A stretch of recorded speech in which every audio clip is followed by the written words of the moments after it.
So I think for a while we've been preparing for the Josh Giddey conversation. Should the Thunder move off from him? Everybody was waiting to see what happens in a playoff scenario. Do they bench Josh Giddey? And we've seen that in Game 5. And as much as I like Josh Giddey as a player, I think we all can agree it would make sense for the Thunder to trade Josh Giddey, with J-Dub becoming more of a playmaker. Maybe want to put the ball in Chet's hand a little bit more. So I've been thinking about which teams would really want Josh Giddey, and what better team that would not boo Josh Giddey than the Utah Jazz. All jokes aside, I believe a Josh Giddey-John Collins swap would make perfect sense for both teams. And watching this series, an easy comparison would be John Collins to PJ Washington. PJ Washington is dominating this series, and the Thunder really don't have a true 4 on this team. On both ends, really, they don't have a player that's getting these easy buckets in a dunker spot position, getting offensive boards, and in the case of PJ Washington, going crazy from 3. A lot of people say the Thunder need to go out there and get this true center, and maybe they do, but maybe someone like John Collins can help match that physicality of these other bigger teams. And for Utah, what they're missing is kind of what Josh Giddey provides. I'm a big fan of Keontae George. I understand you want to keep the ball in his hands, but I feel like him and Giddey can coexist. I actually feel like Giddey could make the game a lot easier for him. And seeing the way Giddey operated with Chet in games that Shai wasn't there, I understand Lauri is not Chet, they're two completely different players, but there are similarities, and I feel like that duo would be deadly. You guys know how last year Lauri Markkanen became the first player in NBA history to make 200 threes and have 100 dunks in the same season. I think Chet sometime soon will probably be the next player to join that list. Another player I feel like can join that list if he can stay healthy is Trey Murphy III. Last year, he had 200 threes and 85 dunks, and I'm saying that because at the trade deadline earlier this season, I made a video saying the Utah Jazz should trade for Brandon Ingram, because I seen B.I. at his best next to Trey Murphy. I seen the way he was able to get Trey open, and the same thing with Josh Giddey and Chet. And again, I know Lauri Markkanen is a completely different player than Chet or Trey Murphy, but I believe someone like Josh Giddey has the ability to unlock Lauri Markkanen even more. And maybe more importantly, I feel like someone like Lauri Markkanen can really unlock Josh Giddey. I believe there's a lot more potential for him as a scorer, and playing next to Lauri Markkanen can make that a lot easier for him. I just know everybody's going to overreact to what's going on with OKC right now and not understand that Josh Giddey provides a lot of value to a particular team. And I don't think OKC is that, again, with J-Dub being more of a playmaker, with Chet showing the ability to put the ball on the floor a little bit more, and obviously Shai doing what Shai does.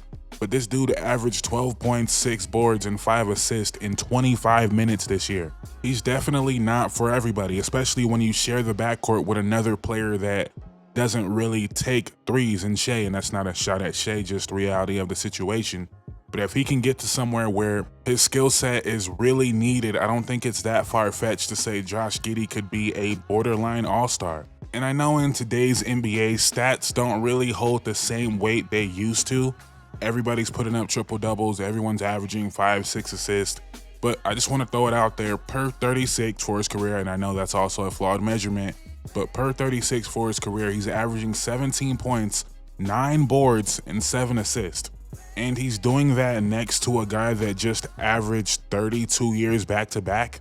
I'm not saying Giddey's gonna be this all-time great player. I'm not even saying he's gonna make an all-star team.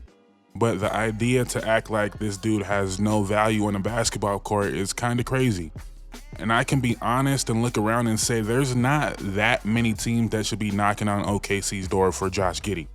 Because in today's NBA, a guard that doesn't shoot is not really a highly valued commodity. But for the Utah Jazz specifically, I think he would go there and be amazing. And really the obstacle for Josh Giddey, in my eyes, to becoming the player I believe he could be is not the three-point shooting, although that would be amazing. It's getting to the free throw line. Josh Giddey doesn't get to the line at all. He's yet to even average 2 attempts per game.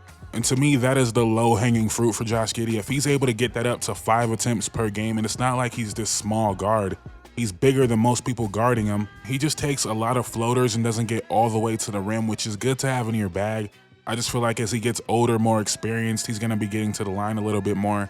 So obviously, I am a fan of Josh Giddey's game, you know, regardless of all the other stuff going on.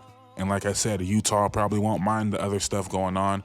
I feel like that is a perfect fit for him. I can see Josh Giddey going to Utah averaging 20 points, 9 boards, 8 assists, borderline all-star, and the Jazz being a competent team. It's hard to say in the Western Conference because there's so many teams. Who knows, are the Rockets going to be even better next year? Probably. The Spurs might jump up. The Grizzlies are going to be back.